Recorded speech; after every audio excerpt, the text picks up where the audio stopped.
I wrote a poem for you guys. You want to hear it? Roses are red, violets are blue. Taxation is theft, civil asset forfeiture is too. What's up, you commie fascist pigs? Welcome to the official YouTube channel for the Roads to Freedom Foundation. This is Caleb's Corner, and I am your inked up yet oddly professional host, Caleb Salvatore. Today I want to talk about an incident that's going to be heard in the courts, and it's pretty big. This is a big deal because it's one of the most heinous crimes that the government commits. So there's a man in Indiana, and I'll post the link down below. You can do your own research on it. Long story short, this guy got busted with pot, and the state decided, you know what, we're gonna take your $45,000 Land Rover as well. No reason, they just felt like doing it. What's the name for this garbage, you might ask? It's garbage! Well, good question. It is Doug Dimmadome, owner of the Dimsdale Dimmadome. No, not quite. The three words are civil asset forfeiture. So let's start off with the basics. What is civil asset forfeiture? It's garbage! Civil asset forfeiture is law enforcement's legal right to seize any property they want with no warrant and no reason to do so, as long as they believe that it might be connected to someone who might be connected with the crime, even if you're not convicted of that crime. Yep, you heard me right. That's a real thing. Did I stutter? That means if you get pulled over and caught with a very trace amount of weed at a traffic stop, whatever you have in your car, the police can technically take it. Whether it be cash, a legally owned firearm, or even that half-melted, half-eaten chocolate bar in the center console you keep promising yourself you're going to throw away. Chocolate! Proponents of this monstrosity argue that it helps police crack down on organized crime and drug dealers. These same people probably also cheered when Mufasa died in The Lion King. Dad, we gotta go home. I'm sorry, is it dusty in here?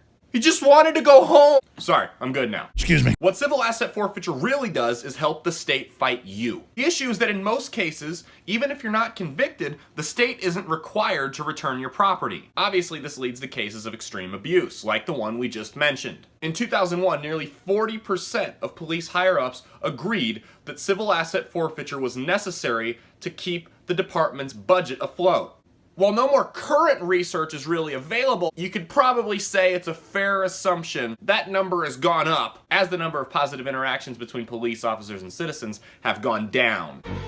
He's just standing there, menacingly. Angry yet?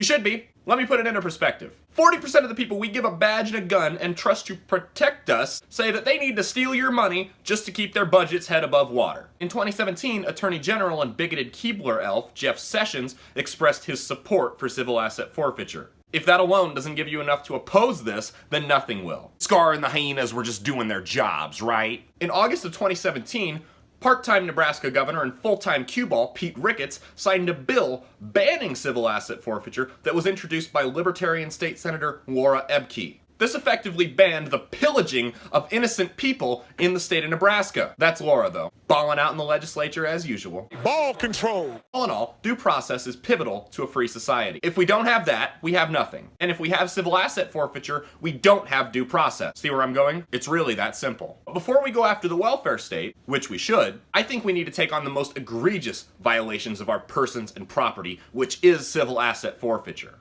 If taxation is theft, then civil asset forfeiture is a nuclear war. If taxation is LeBron James leaving Cleveland for the Miami Heat, then civil asset forfeiture is that backstabbing cupcake snake Kevin Durant leaving Oklahoma City for the Golden State Warriors, a team that just beat his in the conference semifinals. Sorry, I'm still bitter about that. Excuse me. I apologize. We have a family audience. That was wrong, and I won't do it again. Bottom line, civil asset forfeiture is one of the worst violations of our most basic civil liberties. And I'd like to say, to anyone out there who honestly believes that they can look me in the eye and tell me that we live in a free society while this insult to our humanity is taking place, congratulations, you played yourself. it's time to put our property back where it belongs, in our possession. And Jeff Sessions where he belongs, back in his treehouse, making delicious chocolate-lined cookies. Chocolate! Chocolate! Hey guys, thanks for watching. Be sure to like and subscribe. Also click that little bell thing down there. I'm told it turns the notifications on because, let's be honest, you need to eat, sleep, and breathe Roads to Freedom. Better do it quick though, before ICE comes in and seizes all of that loose change you've been collecting from the laundry to pay for next year's unconvention tickets.